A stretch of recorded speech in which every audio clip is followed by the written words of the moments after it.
Señoras, señores, ¿cómo están? Bienvenidos nuevamente a De Viva Voz. Oiga, me da mucho gusto que estén con nosotros y me da mucho gusto que nos sigan en nuestras redes sociales. Recuerde que este programa lo puede ver en Troya Multimedia, en nuestra página de Facebook, que es Facebook Diagonal, Troya Multimedia. También nos puede ver en De Viva Voz, nuestra página, nuestra revista, donde comunicamos noticias y además compartimos este material. Es De Viva Voz Oficial, es Facebook Diagonal, De Viva Voz Oficial. Les recuerdo, soy Pedro Castorena y me puede encontrar, fíjese usted, en Facebook, en Twitter y en Instagram como Pedro Castorena. Le doy la bienvenida. Oiga, hoy tenemos un programa muy especial como todos los que ve en esta emisión, y quiero decirle que el invitado que tenemos, además de que tiene 37 años en el medio del periodismo, es digamos que la cara oficial en la región del noreste de Tamaulipas, en lo que es Reynosa, Matamoros, Río Bravo, del periódico Reforma y El Norte.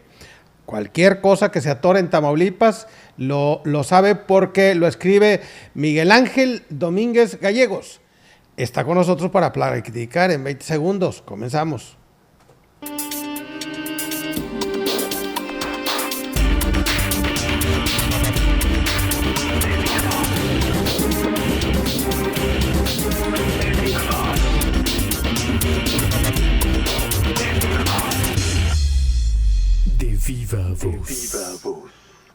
No se despegue, siga con nosotros porque el invitado, oiga, tiene una cantidad de experiencias, de anécdotas importantísimas que compartir con nosotros. Mi querido Miguel, ¿cómo estás? Oye, primero que nada, qué gusto que estés, güey, porque hace mucho tiempo que quería que estuvieras con nosotros platicando, y otra, te doy la bienvenida de parte de todo el equipo de Troya y de un servidor.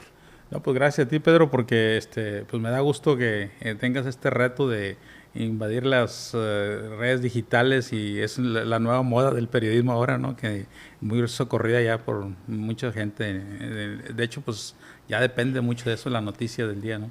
Fíjate que te agradezco mucho tu comentario, pero como le digo a todos los periodistas que nos han acompañado, yo no creo que pueda ser un periodista, no lleno el saco todavía. Nuestra digamos que habilidad fundamental es saber platicar con los amigos, con los compañeros, y esas pláticas llevan a cosas muy interesantes.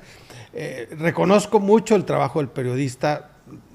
Para mí es primordial el hecho de recibir noticias todos los días o leer noticias todos los días, y de alguna manera veo y escucho y siento en muchos casos lo que en algún momento puede ver, sentir y escuchar un periodista, pero solamente eso. Soy un espectador del periodismo, aspiro a ser un periodista en algún momento, pero solamente soy un espectador del periodismo con mucha admiración. Te pidas modesto que...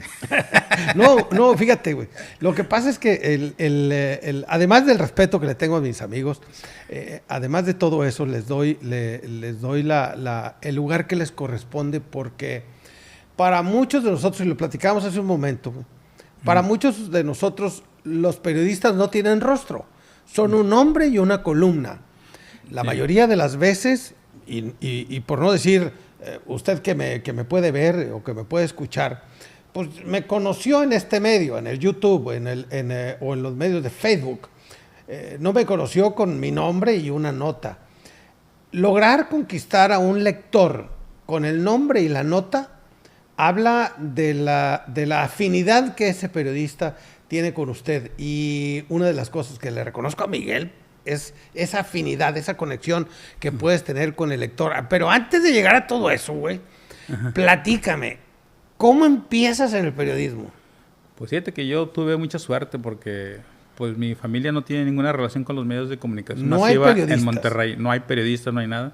Yo fui el único que se le ocurrió estudiar ciencias de la comunicación. Okay. Y en tercer semestre leí un anuncio en el periódico El Diario de Monterrey, donde estaban reclutando a aspirantes a periodistas para un curso, un taller. Okay. Y fui yo con un amigo de la universidad y nos inscribimos. Vimos una fila enorme, larga, y dije, no, pues no nos va a tocar. Pero tuvimos suerte y nos tocó, y entramos en un grupo de 30.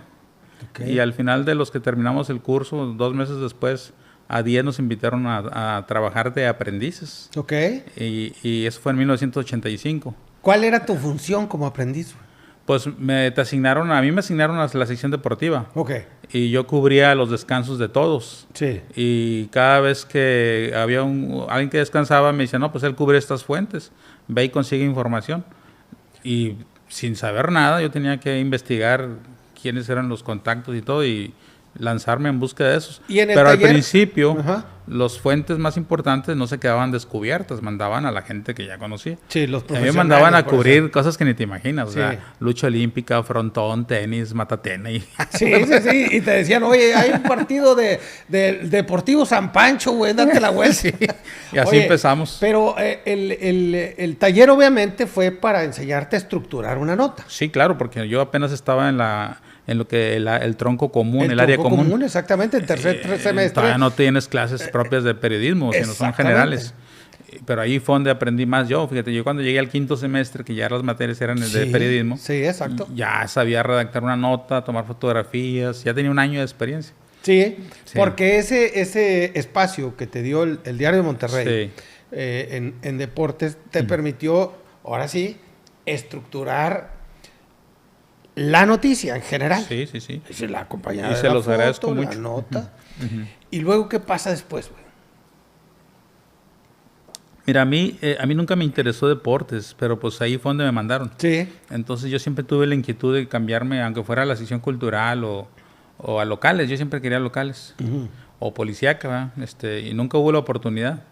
Cuando me gradué en el 88, le digo al jefe de la sección deportiva, al jefe de información, que quería cambiarme de sección. Me dice, no, pues y ya le había insistido, él ya sabía.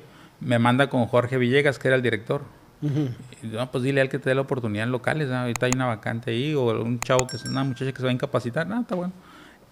Tardó mucho para recibir, me recibe y no sabía quién era, ni por qué estaba ahí. Dije, no, pues qué raro, ¿verdad? Que no sepa quién soy yo.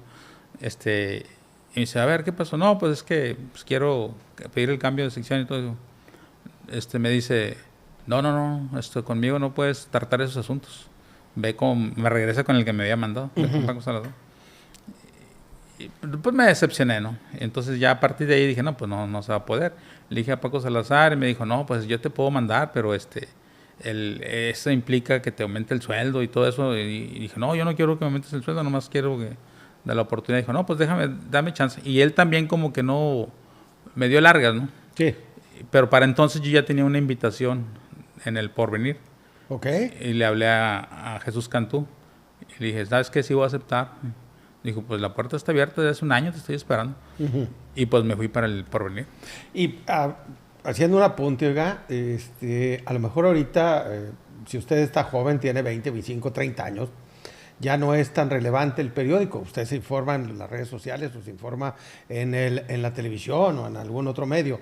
Pero en los 80s, cuando Miguel estaba haciendo Los Pininos, no sé, el tiraje de cada uno de los periódicos era impresionante. ¿Cuántos corrían en el Porvenir, por ejemplo, güey? ¿Cuántos periódicos hacían al día? Yo recuerdo que en aquel entonces me hablaban de 90,000. 90,000 periódicos al día, güey. Sí, al día. Y llegaban a 90,000 personas porque salían los voceadores, cada quien con una cantidad, o las personas en la distribución, y no había retornos. Es decir, el periódico que se hacía era el periódico que se vendía. Para entonces ya el norte ya había superado al Porvenir. Sí. Ya iba cuesta arriba. Sí, ya en ese tiempo el norte estaba construyéndose una 130, 150 sí, mil. estaba construyendo una plataforma enorme. Eran 120, 130,000 ediciones, pero el que lideraba entonces no era el Diario de Monterrey, fue el Porvenir. En opinión pública tenía más dominio y más columnistas más prestigiados el Porvenir. El Porvenir. Bueno, entonces, ¿empiezas en el Porvenir?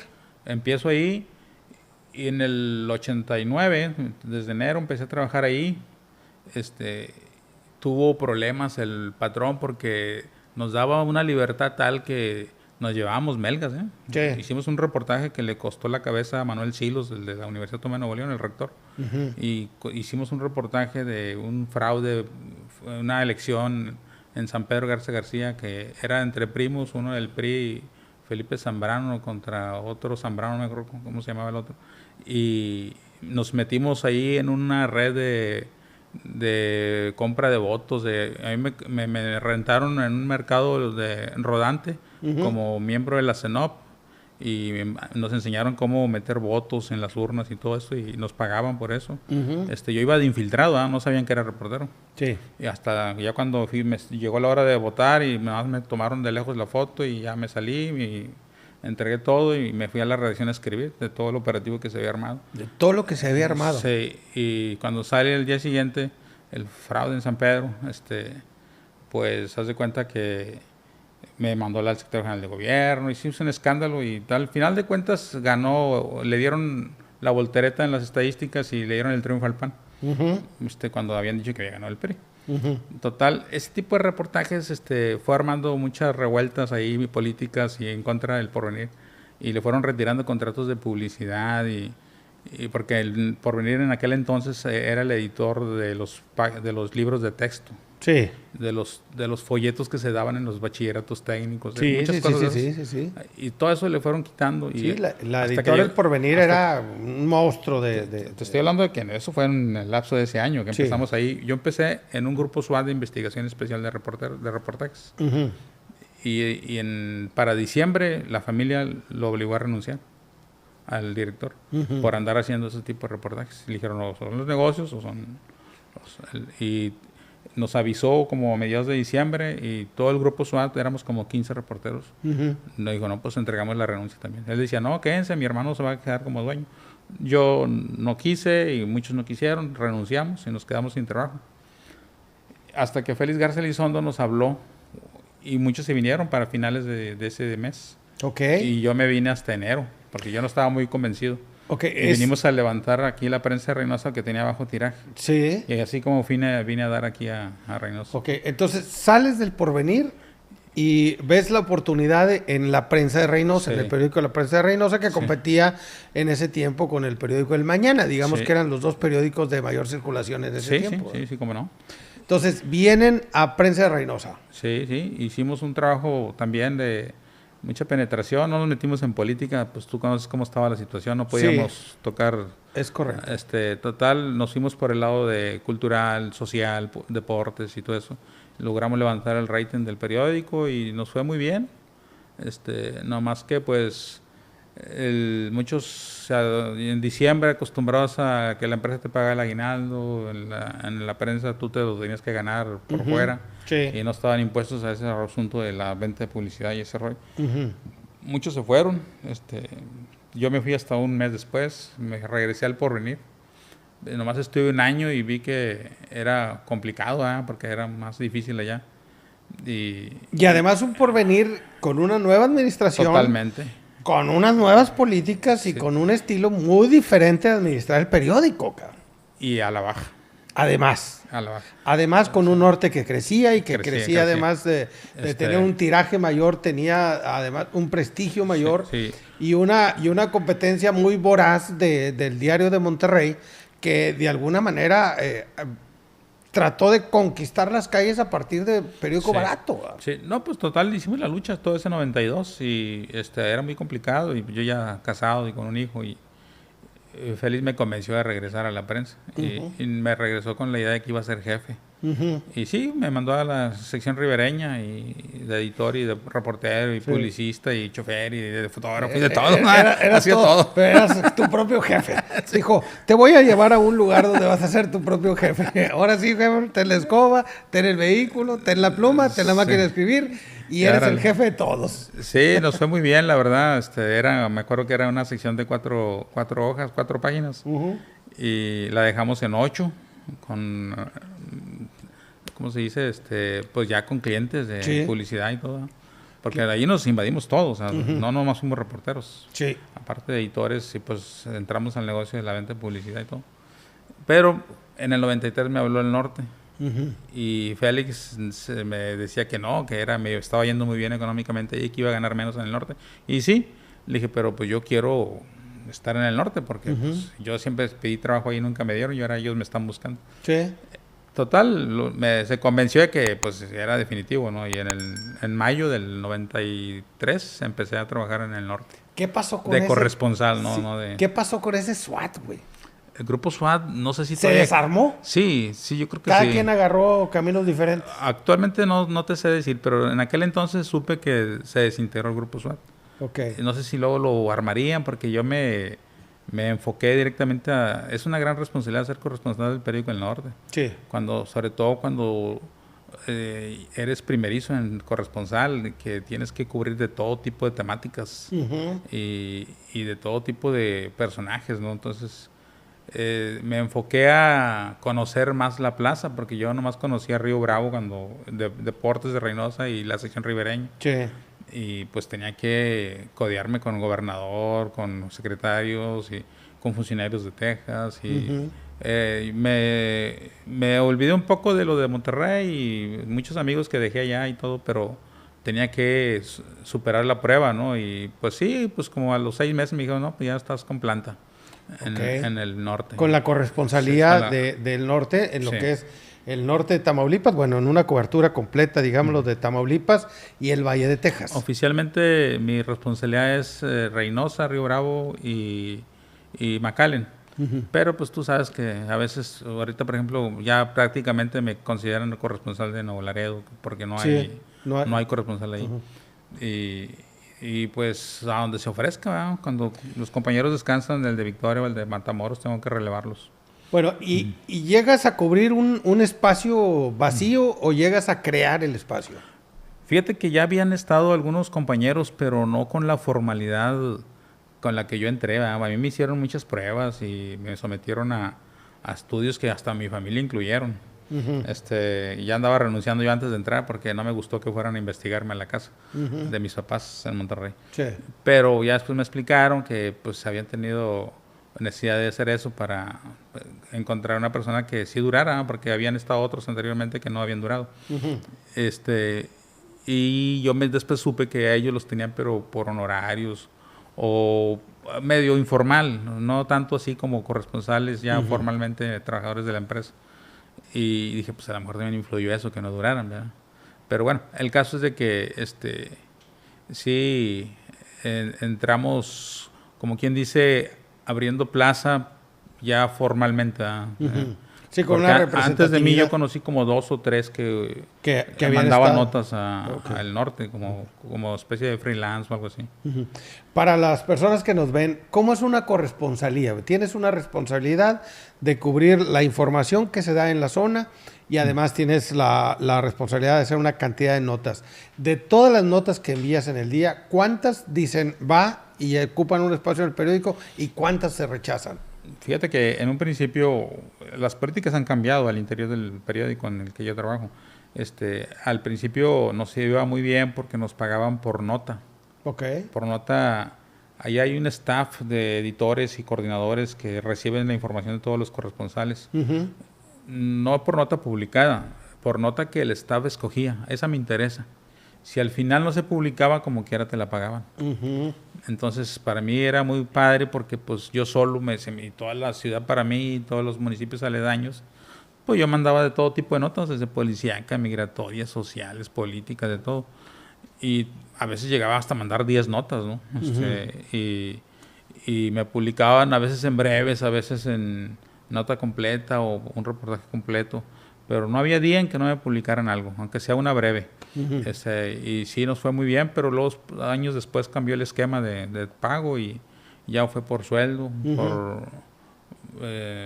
Y pues ya entonces nos decían, sean más selectivos en la información que manden, no manden tantas notas, no vamos a poner breves ya, vamos a poner nomás notas interesantes que tengan un peso nacional.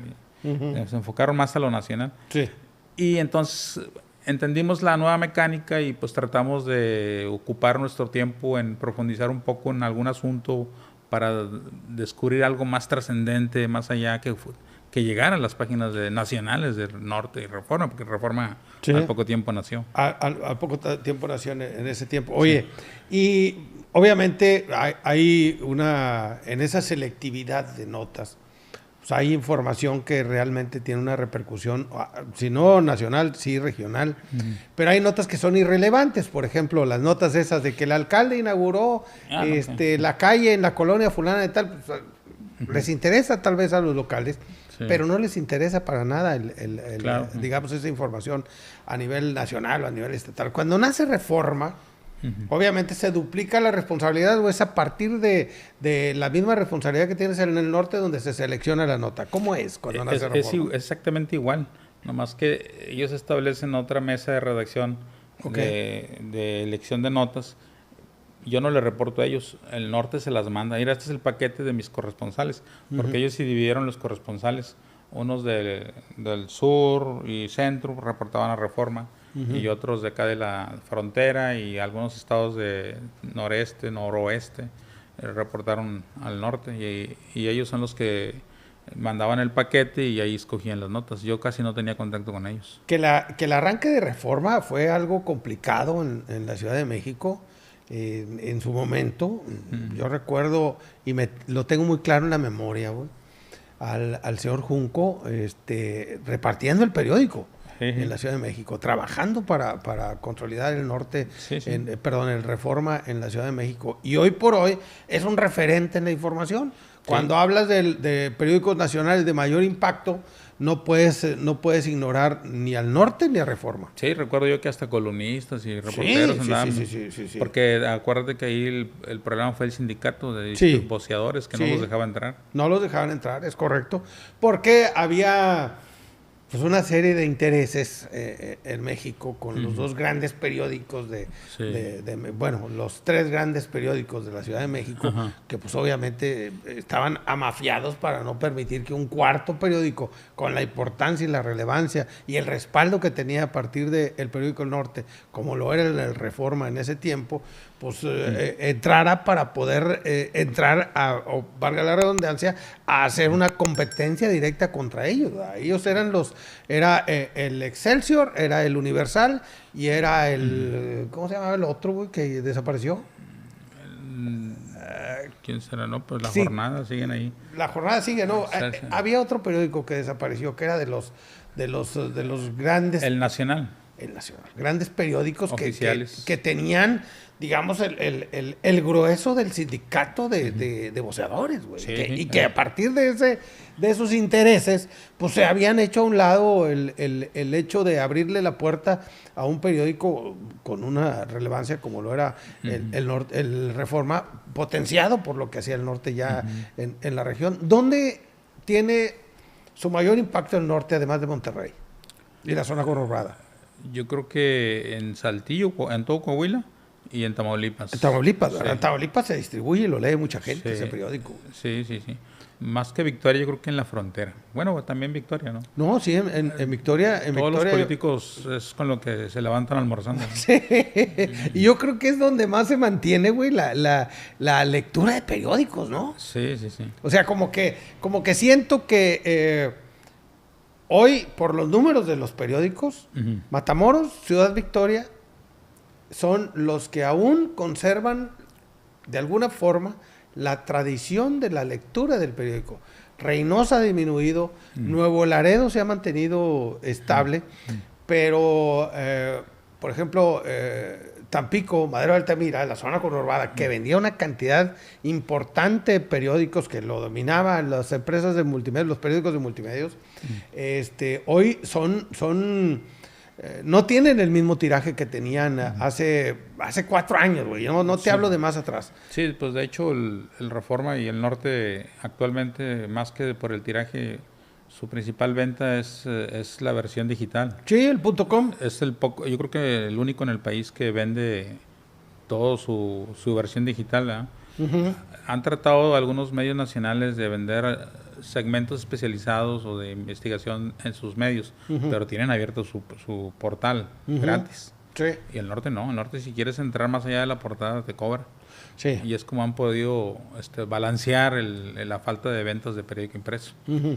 ¿Qué tanto ha influido las ventas de publicidad, güey, en los periódicos? Sí han disminuido. Ha disminuido bastante. Yo creo que eso tiene en alerta a muchos medios, y yo creo que los que han tenido la capacidad de transformarse, de acoplarse a las nuevas herramientas de la comunicación social, son los que están sobreviviendo.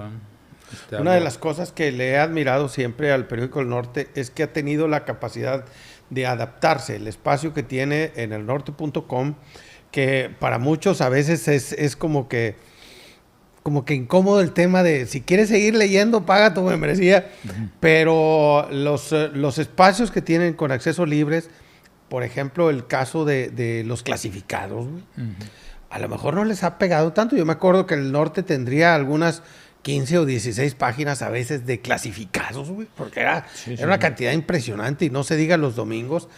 Y ahora ese espacio que tienen de clasificados en el .com es igual de impresionante, y además con una calidad muy chingona. O sea, están haciendo el trabajo es para adaptarse a esta nueva época de hacer periodismo. Lo han segmentado muy bien. O sea, tienen, aparte de periodistas, tienen muy buenos mercadólogos y publicistas y productores digitales. O sea, han evolucionado con la tecnología. Sí, y además tienen yo creo que uno de los pocos amigables, güey, porque hay, a mí me pasa, tú te vas a xnoticias.com y te bombardean con publicidad, güey.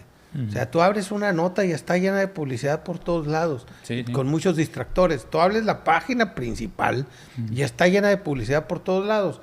Y el Norte todavía está muy, como que está selectivo con qué anuncia y a quién le anuncia cada cosa. Como que sí están trabajando mucho en el tema de hacer atractivo para el lector el .com. Ahora sí que ves a lo mejor la misma cantidad de anuncios que se veían en el impreso, pero lo ves de la misma forma. Solo lo vas a ver si quieres voltear a verlo.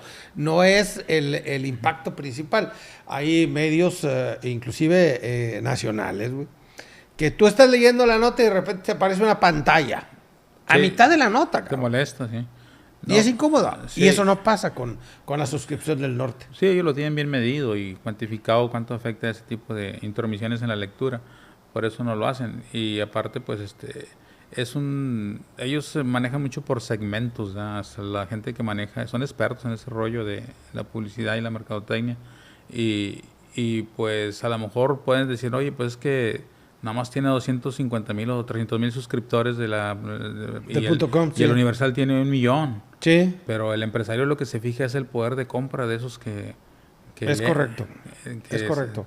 Que ya el Universal ya está haciendo los espacios de los columnistas, güey, ya no son públicos. Ya tienes que pagar para poder acceder a las columnas, o inclusive en el complemento de una nota, ya tienes que pagar para poder entrar. ¿Qué tan difícil, cambiando un poco de tema, qué tan difícil es, güey? Porque a partir de 2010, o un poquito antes, 2007, 2008, ha sido diferente la noticia que se da en esta región. ¿Qué tan difícil es, con el gran problema que se tiene de violencia en esta zona del estado, hacer periodismo, güey?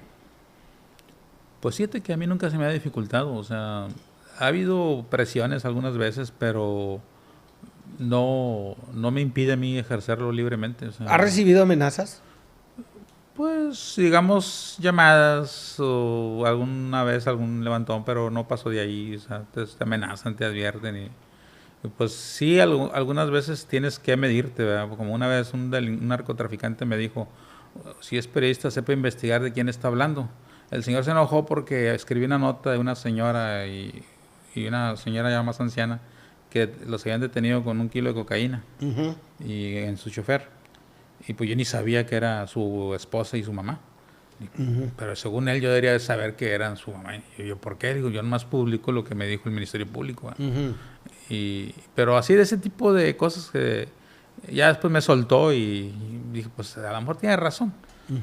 Pero hay que sobrevivir, ¿verdad? Entonces lo que sí hay que tener mucho cuidado es manejar nombres y medirte, si, como dijo él, hay que saber de quién estás hablando, y no para no publicarlo, sino para saber a qué atenerte, ¿verdad?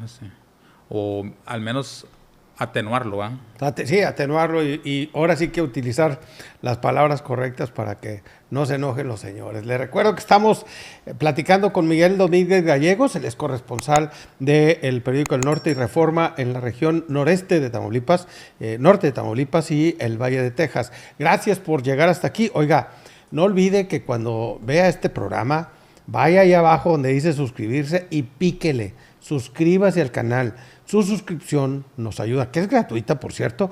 Su suscripción nos ayuda a seguir haciendo este contenido, compartiendo con ustedes esta información y obviamente le permiten a usted estar sentada o sentado con nosotros en esta mesa platicando con nuestros invitados. También recuerde que estamos en Spotify. Todos los episodios que ve en Troya TV los encuentra en Spotify. Búsqueme como Pedro Castorena o como De Viva Voz el podcast. Ahí nos encuentra. Oiga, le recuerdo que estamos en De Viva Voz en nuestra revista. Búsquenos en Facebook como Facebook Diagonal De Viva Voz Oficial. Ahí puede ver toda la información en el canal o en la página de Troya en Facebook. Facebook Diagonal Troya Multimedia. Ahí usted puede irse a donde está el apartado de grupos. Ahí tenemos un grupo. El grupo se llama Los Troyanos. Métase al grupo de Troyanos. Ahí le publicamos antes que nadie la información que va a haber o el nuevo episodio que va a haber. Recuerde también que estamos con un editorial, un producto nuevo, véalo, con Obed Campos, un periodista destacado que está compartiendo con nosotros cada semana un editorial muy interesante. Mi querido Miguel, no hay familia periodista, es decir, no hay una influencia para hacer periodismo desde tu casa, pero obviamente debiste haber tenido una influencia, güey, para sacar un estilo. ¿De dónde viene esa inspiración, güey?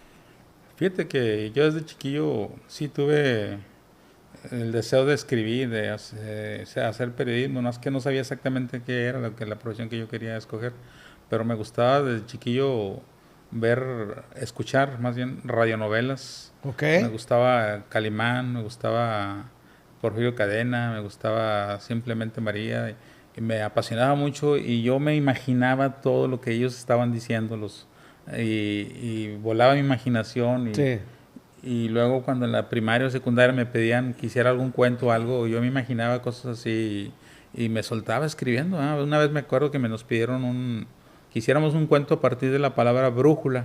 Uh-huh. Y yo me agarré escribiendo y se me acabó la libreta.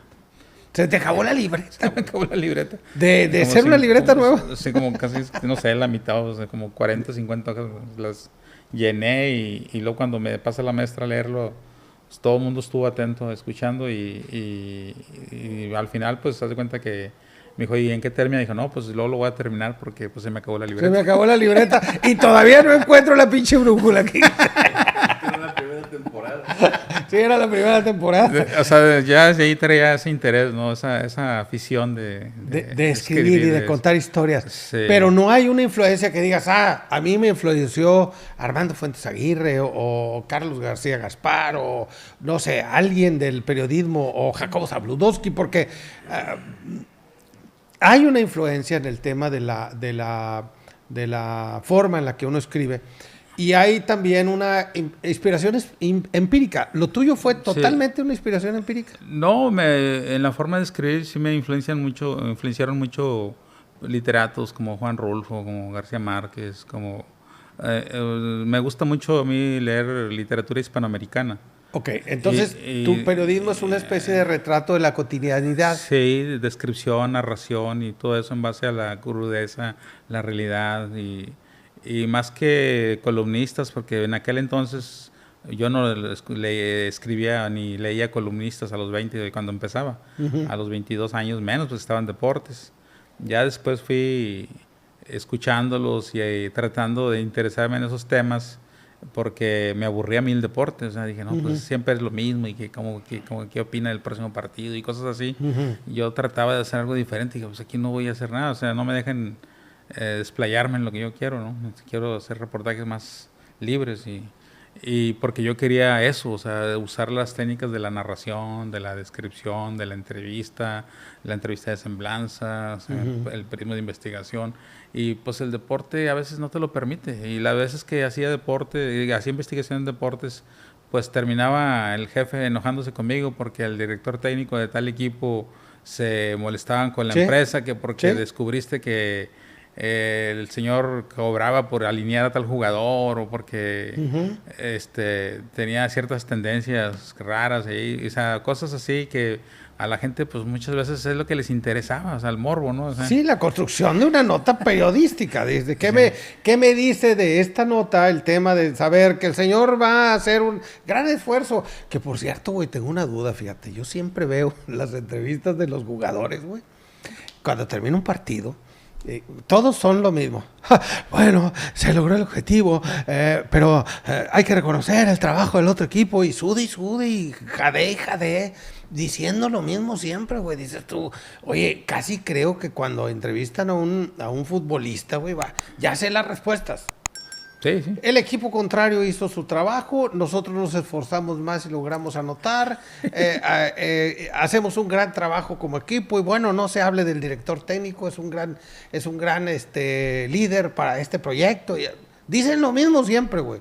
Me imagino que en el reportaje o en la cobertura del tema de deportes es lo mismo, al final de cuentas, no hay carnita, no hay más que una información simplista de lo que puede suceder en la próxima jornada o de lo que pasó en el partido, de las incidencias del partido, pero realmente no hay una construcción de una historia y lo que tú haces y por lo que resultan atrayentes tus notas o tu información es porque cuentas historias, güey. Sí, sí me gusta mucho eso de investigar antes de escribir y pues ahondar en las características de las personas, de los lugares y todo eso y trasladar al lector tal y cual suceden las cosas o cómo son las cosas, ¿no? Eso es lo que sí me apasiona. Y hoy, a tus 50 y tantos años, ¿qué te inspira, güey? Pues el hacer el periodismo y todavía románticamente, aunque no creas, aspiras a pues darle a conocer la verdad, ¿no? La realidad, ajustándote y adecuándote a todas las condicionantes que vive una ciudad o un estado como Tamaulipas, ¿no? Uh-huh. Pero sí me inspira mucho en hacer eso. Yo creo también en afinar el estilo y prepararme para lo próximo, cuando esté en el retiro, hacer las memorias, ¿no? Y trasladar alguna novela, o sea, sería muy aspiracionista, pero pues ¿por qué no? ¿Y qué te asusta? La salud, o sea, que llegue a esa fase sin salud, o sea, por eso me procuro cuidar, ¿no?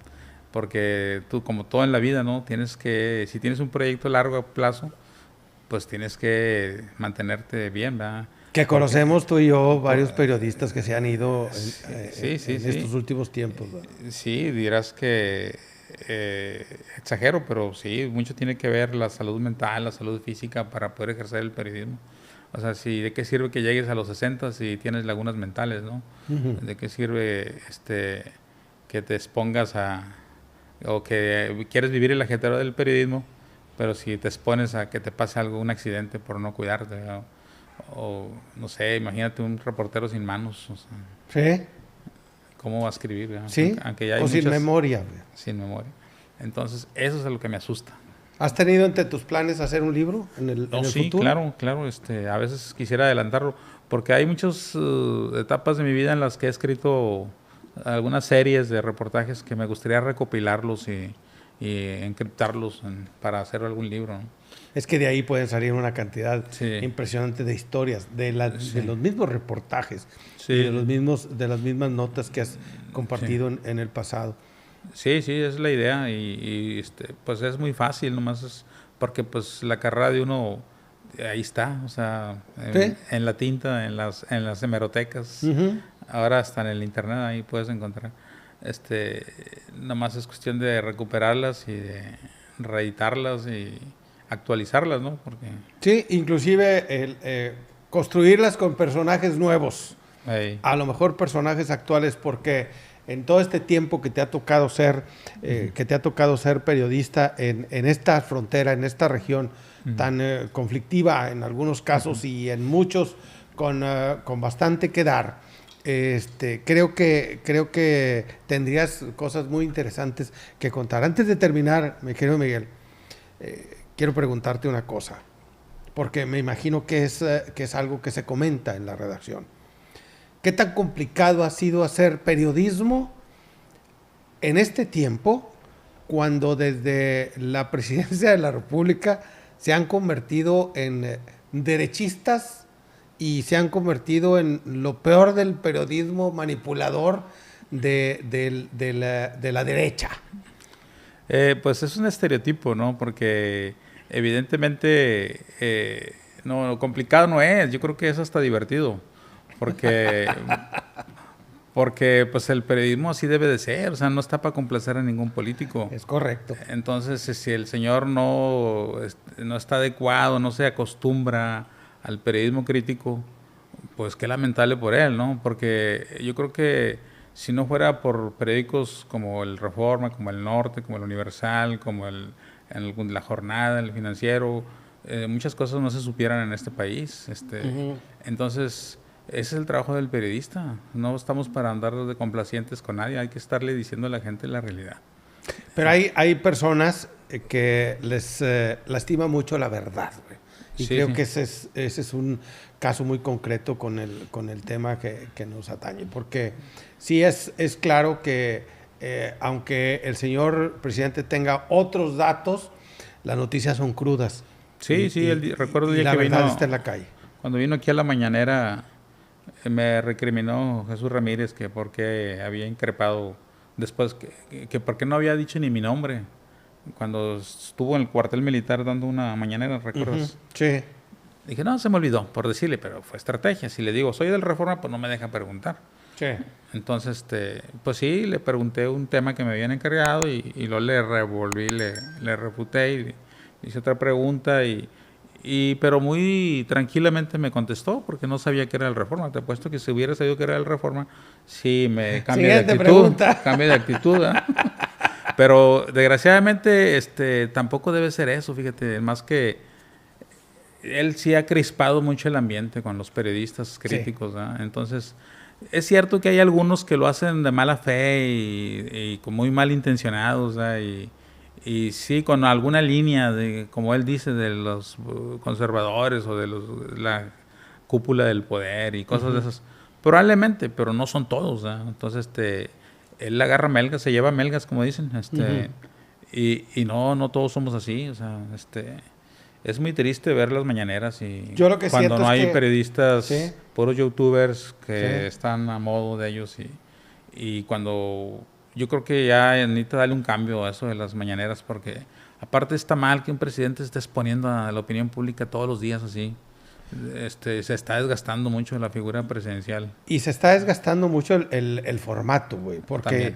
ya cuando ves, oiga, soy Rebeca Parada de el periódico ratamuerta.com, porque sacan cada nombre de periódico, güey. Sí. Y sacan cada .com que dices tú, güey, yo en mi vida los había visto. Sí, los moléculas y todos los personajes, güey. Me recuerda mucho a el programa de Carmelita Salinas, güey. ¿Cómo se llamaba? Que había un extraterrestre y había hasta en las mejores familias, ¿verdad? Sí, me recuerda mucho. Ya es una especie de circo que le presentan a la ciudadanía, güey. Como un atractivo visual o como algo muy de burla, el hecho de presentar los personajes de la mañanera que ya hasta hicieron un estilo y un formato. Yo creo que el programa de familia con Chabelo mutó. Sí, mutó, güey. Es igual que el circo de Cepillín, güey. La mañanera.